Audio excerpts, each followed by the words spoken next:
الله يخليك يا اشرف، منور الدنيا حبيبي شيحة، ايه الاخبار؟ كله تمام؟ الحمد لله رب العالمين.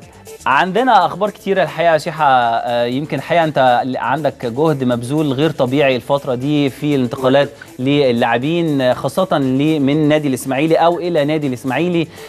انا عندي خبر طبعا عن صالح موسى واجتماعه بمسؤوله الفريق في نادي الزمالك كابتن احمد سليمان، وايضا عايز اعرف اخبار محمد صبحي، وفي خبر كمان كان عندنا لحسني عبد ربه وانه يعني احتمال ايضا انتقاله لنادي الزمالك.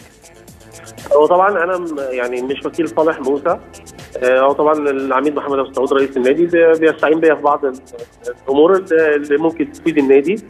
صالح عنده رغبه ان هو ما يكملش مع النادي الاسماعيلي، الرغبه دي ابلغها وكيل صالح للعميد محمد ابو سعود. بدا النادي الاسماعيلي يشوف العروض اللي جايه.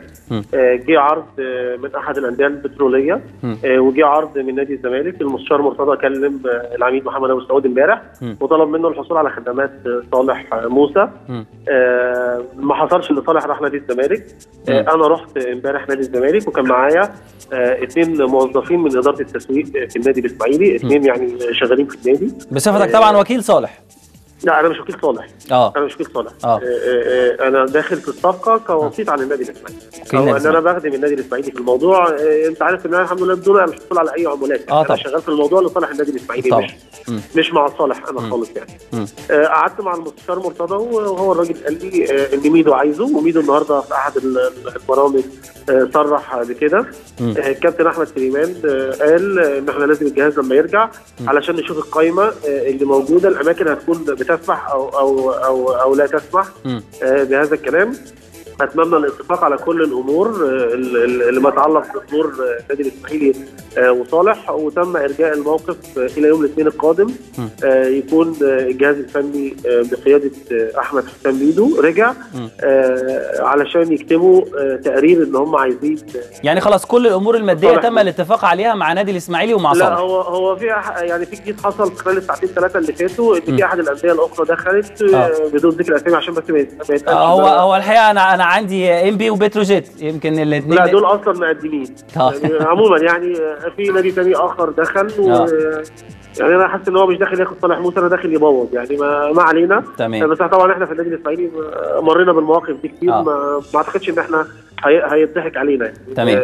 دي حاجه. لما يتعلق بموضوع محمد صبحي، انا مش وكيل اعماله، لكن صبحي بالفعل وقع لسموحه موسمين. كان معاه سيد مرعي وميدو حسين.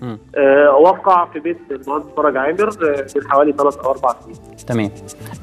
كان في تصريح كده شيحة لحسني عبد ربه وانه في احتماليه لانتقال نادي الزمالك، او هو مرتاح للانتقال نادي الزمالك. حسني انا على مسؤوليتي بقول لك، حسني لو هيلعب في مصر مش هيلعب غير النادي الاسماعيلي. انا عارف المعلومه دي الحقيقه قبل كده، وحسني قالها كتير جدا. لا حسني بيجي له عروض، واخرهم انا لسه جايب له عرض من نادي كويتي بمبلغ $1 مليون وهو رفض. حسني ليه كونسبت وليه اسم في الخليج، مش عاوز ينزل عنه. تمام. اذا العرض لم يليق بحسني هيقعد باقي في نادي الاسماعيلي. بالنسبه لريكاردو، هل نادي الاسماعيلي هيجدد لريكاردو شيحة ولا؟ بص انا وجهه نظري الشخصيه ان مستر ريكاردو مدرب كويس، جه في ظروف صعبه، اشتغل مع لعيبه مش هو اللي اختارها، فالظروف كانت ضده. لكن الواقع اللي انا بحكي لك، انت اخويا اشرف ما ينفعش اديك معلومه غلط. 8 اعضاء مجلس اداره رافضين استمرار ريكاردو، والعميد محمد ابو سعود هو الوحيد اللي عاوز ريكاردو يكمل. انا ارى صعوبه في استمراريه ريكاردو في قياده النادي الاسماعيلي الموسم القادم.